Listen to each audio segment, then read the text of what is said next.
this is Sabaris with the side, and today we are going to start a new chapter, which is gender, religion, and caste. It's a very interesting but a very easy chapter, and I'm going to explain you in a way. I'll of course explain the chapter, but at the same time, I'll let you know many important things which can come from this particular chapter, not only with respect to your class 10, also from NTIC examination, other competitive examinations, like gender, religion, and caste. See, social discrimination या social diversity जो होती है ना, वो बहुत सारी जगहों पे होती है, और हिंदुस्तान में बहुत ज़्यादा सोशल डाइवर्सिटी है। और काफ़ी लोग मानते हैं, जैसे हम लोग का अक्सर रहता है कि जब भी हमें कोई बात करनी होती है तो हम ये कहते हैं कि हमारे डाइवर्सिटी बहुत है इसलिए ऐसा होता है, पर ऐसा नहीं होता। सोशल डाइवर्सिटी से डेमोक्रेसी को किसी भी तरह का कोई नुकसान नहीं है। It's just that it completely depends कि आप डाइवर्सिटी को ट्रीट कैसे कर रहे हैं। If you'll treat it differently, it will be appreciated. It can also act as a very strong force for the nation's development. उस डाइवर्सिटी को आप कैसे इस्तेमाल कर रहे हैं, खाली आप अपने मकसद के लिए, अपने सेल्फिश एंड्स के लिए यूज़ कर रहे हैं पॉलिटिक्स में, या उसके भले के लिए यूज़ कर रहे हैं, तो वो पूरा वाला डिपेंड करता है कि वो वहाँ पे कैसे उस चीज़ को, उस डाइवर्सिटी को किस तरीके से ट्रीट किया जा रहा है। और ऐसा नहीं है कि सिर्फ हिंदुस्तान में ही सोशल डिफरेंसेस हैं, हर जगह सोशल डिफरेंसेस होते हैं, है ना। तो ये कोई ऐसी बात नहीं है कि वो डेमोक्रेसी के लिए ख़तरा है, बिल्कुल ख़तरा नहीं, बल्कि वो एसेट हो सकती है depending on how you are treating it. Now first is gender and politics. Now before we start with this chapter, there is a very important thing which you need to know. What is the difference between sex and gender? Sex आपकी एक biological identity होती है, जिसमें आपके hormones include हो सकते हैं, आपके क्या बोलते हैं, आपका क्रोमोसोम्स हो सकते हैं, आपका मतलब जिसकी वजह से आप डिफरेंट हैं, मेल एंड फीमेल, आपका फिजिकल एट्रीब्यूट्स, आपके जो बायोलॉजिकल एट्रीब्यूट्स हैं, उसकी वजह से वो आपका सेक्स डिटरमाइन करता है। और जेंडर क्या होते हैं, वो सोशली कंस्ट्रक्टेड रूल्स होते हैं जो आपके सेक्स के बेसिस पे आपको एस्क्राइब किया जाता है। अगर हम बहुत सिंपल लैंग्वेज में बोलें तो जैसे कि जो चीज़ें हम सोसाइटी ने डिसाइड कर लिया कि आप अगर एक फ़ीमेल हो तो आप ऐसे ऐसे काम करोगे, अगर आप मेल हो तो आपको ये करना चाहिए। जैसे मैं बहुत छोटा सा एग्जांपल आपको देती हूँ, और ये इतना नेचुरल हो गया है हमारी सोसाइटी में कि हमें फ़र्क ही नहीं, हमें पता ही नहीं चलता कि क्या ये वाकई ये डिफरेंस मतलब किसी ने क्रिएट किया। हमें लगता है तो बहुत नेचुरल है, ऐसा ही होना चाहिए। अभी आप किसी की बर्थडे पार्टी में जाते हो तो कोई अगर वो बॉय है तो डेफिनेटली आप वहाँ जाते हो तो you don't get him some dolls नहीं लेके जाते हो उसके लिए ना। आप उसके लिए क्या लेके जाओगे, कार लेके जाओगे, गन लेके जाओगे। और किसी लड़की का बर्थडे होगा तो आप डॉल, किचन सेट, ये सब लेके जाते हो। ये कैसे आ गया? ये इतना नेचुरल हो गया है कि हम मानते रहे वो लड़की है ना, ये थोड़ी ना खेलेगी। ऐसा तो है नहीं कि वो नहीं खेलेगी, है ना। एक पहलवान की बच्ची, अगर पहलवान का कोई बच्चा है और वो पहलवान के घर में पैदा हुआ है तो वो पहलवान भी लड़की बन सकती है, यानी she has the potential to be whatever she wants. It's just that the society does not recognize कि अरे यार ये लड़की कहाँ अच्छी लगती है ऐसे करने में। तो ये काइंड ऑफ जो होता है ना, इसको बोलते हैं। और इस बेसिस पे जो हम कामों का बंटवारा करते हैं, जो डिस्क्रिमिनेशन करते हैं on the basis of quantity of work, quality of work and the wages provided to the quantity and the quality of work, यही हमारा सेक्सुअल डिवीजन ऑफ लेबर है। यानी किसी के सेक्स के बेसिस पे हम उसको डिवाइड कर रहे हैं, उसके रोल्स को डिवाइड कर रहे हैं, उसकी रिस्पॉन्सिबिलिटीज़ को डिवाइड कर रहे हैं कि तुम मेन हो तो तुमको घर के बाहर के काम करने हैं, पब्लिक डोमेन का काम करना है, और आप फीमेल हो तो आपको घर वाले काम करने हैं। और सेम काम के लिए भी मतलब आपको शायद जो है वो पैसा जो होता है वो सेम नहीं मिलता, और वही काम अगर कोई फीमेल कर रही है तो उसको रिकॉग्निशन नहीं मिलता। अर्निंग मेंबर जनरली मेल को माना जाता है कि वो बाहर निकलेगा तो कमा के लाएगा। घर के काम जो है वो औरतों के काम माने जाते हैं कि इनको करना है, उनको they have to take care of the child, the husband, the house, and they have to do all those house wifely chores. So ये काम इनको डिस्ट्रीब्यूट कर दिया गया है। तो ये हमारा है सेक्सुअल डिवीजन ऑफ लेबर। तो अगर आपसे शॉर्ट नोट्स पूछा जाएगा कि what is a sexual division of labour, तो आप बहुत सिंपल डेफिनेशन में कह सकते हो कि इट्स अ डिस्क्रिमिनेशन, है ना। It's a discrimination on the basis of quantity, quality and the wages provided in terms of quality and quantity of work is called sexual division of labor। और आपकी book में भी definition लिखी है जिसमें आपको इस तरह से एक जनरल लैंग्वेज में लिखा हुआ है, घर का काम और है तो बाहर का काम और, आप वो भी लिख सकते हो, लेकिन साथ में आप ये वाली बात भी लिख सकते हो। अब नेक्स्ट पैराग्राफ में आपको ये लिखाया गया है, यही सब बातें पूरी की गई हैं कि हाँ किस तरीके से जो वुमेन है वो एकदम कन्फाइंड हो गई घर तक, तो इस मुद्दे को कैसे उठाना चाहिए, है ना। दो हाफ ऑफ द जो हमारी वुमेन है वो हमारे हाफ ऑफ द ह्यूमैनिटी आपकी औरतें हैं, लेकिन उनकी पब्लिक लाइफ में, पॉलिटिक्स में एक मिनिमल रोल है ना। और जो अर्लियर क्या था से only men were allowed to participate in public affairs, वो वोट कर सकते हैं, वही पब्लिक ऑफिस के लिए कॉन्टेस्ट कर सकते हैं, धीरे धीरे इस जेंडर इशू को हम लोगों ने पॉलिटिक्स में उठाना शुरू किया, ये मुद्दा पॉलिटिक्स में आया और बहुत सारी जो वुमेन थी उन लोगों ने भी डिमांड करा कि हमको इक्वल राइट्स मिलने चाहिए, हमें बराबर का अधिकार मिलना चाहिए, ठीक है। और बहुत सारे यहाँ तक कि अमेरिका सब जगह अपने राइट टू वोट के लिए डिमांड करना पड़ा, मानना पड़ा, ठीक है।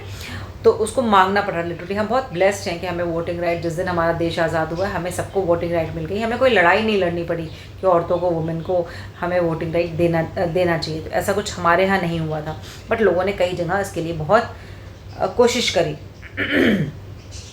अब आता है आपका नया term feminist movement. Feminist movement क्या है? फेमिनिस्ट मूवमेंट एक रैडिकल मूवमेंट है। It's a radical women movement. ये एक रैडिकल वुमेन मूवमेंट है जो इस बात पे यकीन करता है कि दोनों की personal and family life they should be an equality, दोनों का बराबर का होना चाहिए। ऐसा नहीं होना चाहिए कि उसको औरतों को हम नीचे रखें, ऊपर रखें, नहीं, दोनों को हमें बराबर रखना चाहिए, दोनों को इक्वल लेवल पे हमको लेके आना चाहिए। वो एक अलग बहस का मुद्दा है कि रैडिकल फेमिनिस्ट क्या सोचते हैं, लिबरल फेमिनिस्ट क्या सोचते हैं, एक्सट्रीम जो फेमिनिस्ट होते हैं वो क्या सोचते हैं, हम यहाँ वो डिस्कस नहीं करेंगे। बस फेमिनिज्म जो होता है वो बेसिकली ये इस बात पर यकीन करता है कि औरत को भी इक्वालिटी मिलनी चाहिए, उसकी पर्सनल, उसकी फैमिली लाइफ में उसको बराबर का हक मिलना चाहिए। इसके डिमांड फेमिनिस्ट जो होते हैं वो करते हैं कि हमें ये मिलना चाहिए। अब यहाँ तो ये वाली बात आ गई आपकी, और साथ ही साथ आपका कहाँ गए this we have done no. हाँ, अब यहाँ पे आपके नीचे कुछ पिक्चर्स बनी हैं जिसमें परसेप्शन ऑफ आइडियल वुमेन है और किस तरह से स्टीरियोटाइपिंग की जाती है औरतों को लेके। अब जैसे पहले वाला to the TV serial makers में आप देखो, जो पूरा एक प्रोग्राम्स की जो एक लिस्ट होती है ना, वो ये दिमाग में रखी जाती है। सास बहू सोप ओपराज होते हैं, है ना, पूरी तरीके से जो होते हैं, बिकॉज दे आर श्योर कि औरतें घर में होंगी तो औरतें ही देखेंगी, इसीलिए जितने भी जो प्रोग्राम्स बनते हैं वो इसको जहन में रख के बनते हैं कि औरतों के लिए बनाओ क्योंकि वो तो घर ही में होंगी। तो ये एक सोच यहाँ पे आपके जो आती है लोगों के दिमाग में। अब आप फैशन इंडस्ट्रीज़ में देखते हैं तो उसमें क्या है, वो बस एक तरह से एक कहते हैं ना, एक बड़ा ही ऑब्जेक्टिफाई किया जाता है कि हाँ, उनकी ब्यूटी को ऑब्जेक्टिफाई किया जाता है, उनको यूज़ किया जाता है कि आप यहाँ पे बस कोई चीज़ बेचनी है ना, मतलब आपको कुछ भी हार्पिक से लेके फेयर एंड लवली के लिए आपको एक औरत चाहिए ही चाहिए। और सोसाइटी की एक्सपेक्टेशंस तो मतलब क्या बोला जाए ना, बहुत कुछ है। अच्छा, हम भी अजीब हैं, हमें भी बहुत खुशी होती है अगर किसी को हाउसवाइफ बोला था तो बुरा लगता था, हाउसवाइफ। अब हमने बहुत नया टर्म यूज़ कर लिया, होम मेकर, और हम खुश हो गए, है ना। तो हमें भी ज़रा सा, हमारा काम वही है, अभी भी हम वही काम कर रहे हैं, लेकिन हमें ज़रा सा डेजिग्नेशन बदल दिया गया। हाउस वाइफ नहीं कहते हैं, हम होम मेकर कहते हैं। मतलब बस बहुत बड़ा सा हमें एक अलग थोड़ा सा एक अच्छा हमें डेजिग्नेशन मिल गया और हम इस चीज़ से बड़े खुश हो जाते हैं। और सोसाइटी की नज़र में आइडियल हाउस वाइफ है that she suppose to do all the work, घर का भी बाहर का भी सब कुछ वो कर सकती है। मतलब वो जब वो वाला होता है ना कि एकदम सारे पावर्स उसके हाथ में हैं। Up to prospective in laws में तो भाई सही बात है, जो जीवन के सारे कष्ट जो हैं वो शादी के बाद दूर हो जाने चाहिए लड़के के माँ बाप के। वो इस दिमाग के साथ जो है वो लड़की की शादी करना चाहते हैं और चाहते हैं सब कुछ उसके साथ जो है वो मिले। एम्प्लॉयज़ के लिए जो होता है वो एक बड़ा सॉफ्ट जितनी पोस्ट होती हैं वो एक लड़की को दी जाती हैं कि HR हो जाएगी या आपका उसमें बैठ जाएंगे, सामने बैठ जाते हैं, रिसेप्शन पे बैठ जाते हैं। तो ये सारे जो जॉब्स होते हैं वो बेसिकली उनको दे दी जाती हैं। एंड ये एक बेसिकली क्या होता है, इनको सिर्फ एक जो मतलब कोई हार्ड डिसीजन ये फीमेल नहीं ले सकती, and that is the reason इस तरीके से उनको हम जॉब वही वाली देते हैं तो जहाँ पे उनको थोड़ा सा सॉफ्ट डिसीजंस लेने हों। तो ये एक परसेप्शन है आइडियल वुमेन का।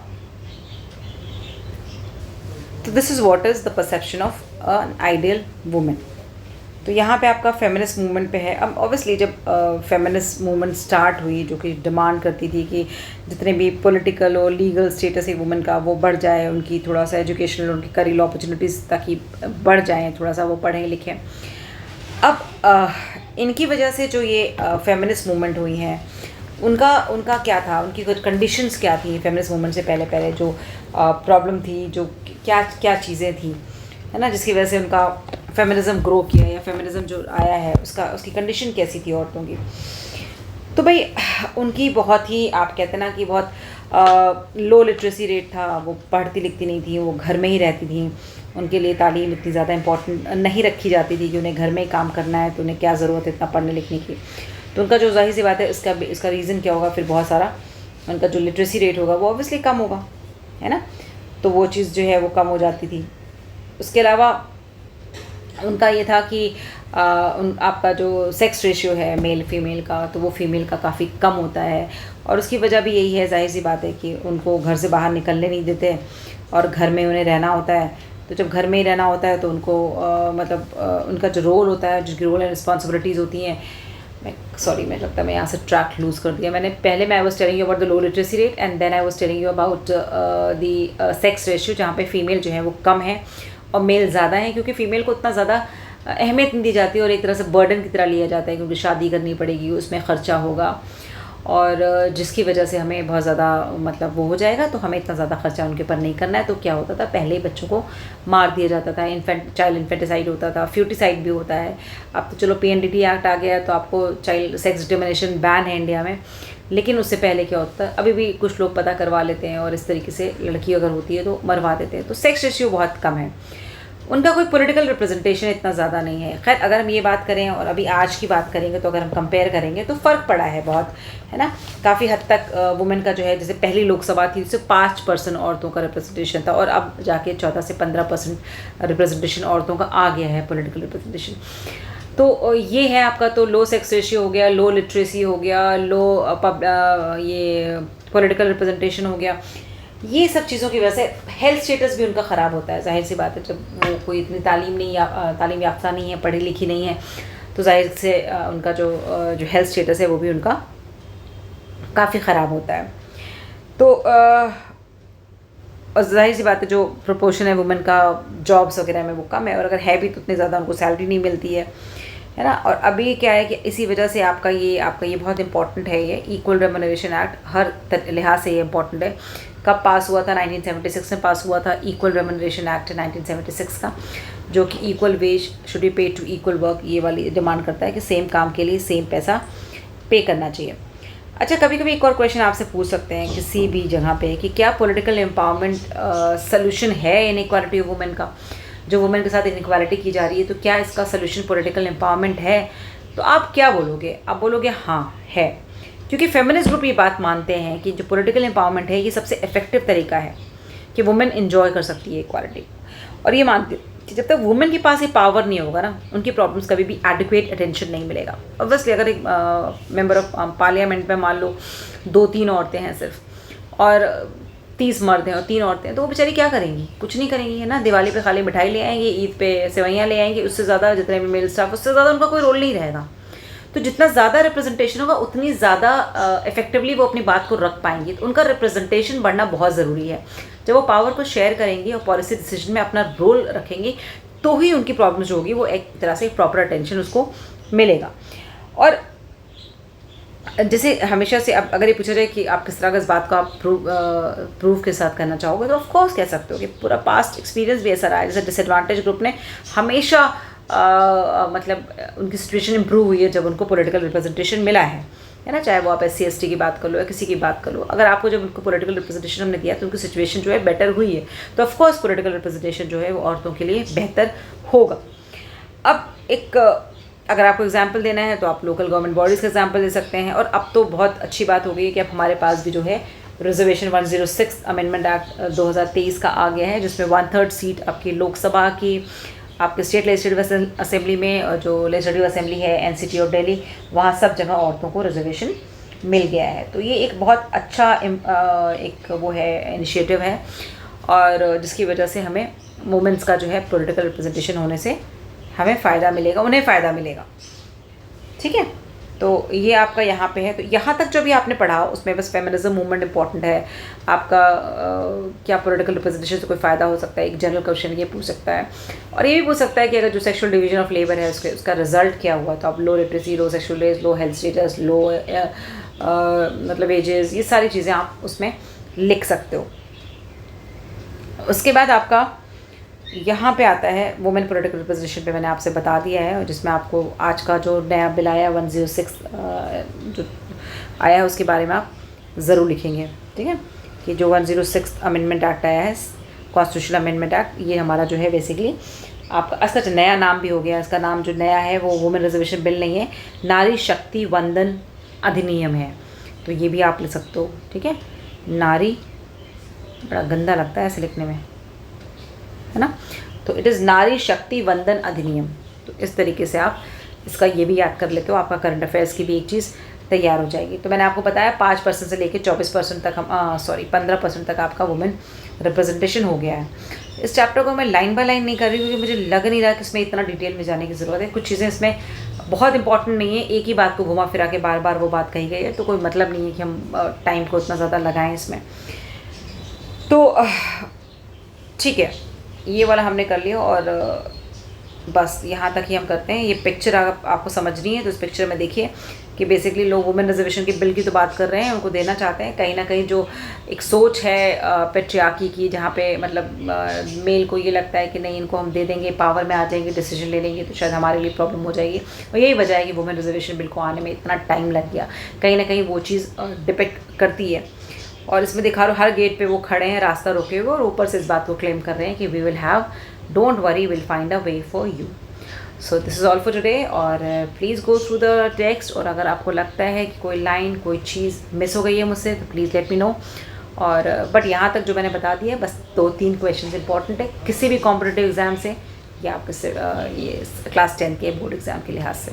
इससे ज़्यादा यहाँ पे कुछ इंपॉर्टेंट नहीं है टिल हियर। ठीक है, थैंक यू।